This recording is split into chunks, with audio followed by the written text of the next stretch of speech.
Voice 60তে স্বাগত জানাচ্ছি আমি তাহিরা কিবরিয়া। সংক্ষেপে আমেরিকার কিছু খবর।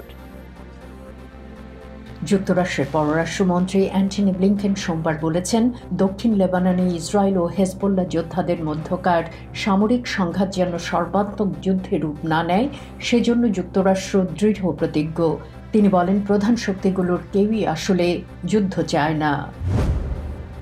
যুক্তরাষ্ট্র পানামা দারিয়ান গ্যাপ বন্ধ করার লক্ষ্যে একটি চুক্তিতে স্বাক্ষর করেছে। ওই পথে ব্যাপকভাবে অভিবাসী পাচার হয়ে থাকে। পানামা সরকারের মতে যুক্তরাষ্ট্র পানামা থেকে আসা অবৈধ অভিবাসীদের প্রত্যাবাসনের ব্যয় বহন করতে সম্মত হয়েছে। যুক্তরাষ্ট্র উরুগুয়ের কাছে 1-0 গোলে হেরে কোপা আমেরিকা থেকে বিদায় নিয়েছে।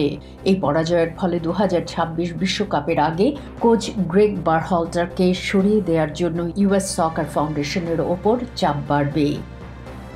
আজ এ পর্যন্তই। Tahira Kibria, voice of America, Washington.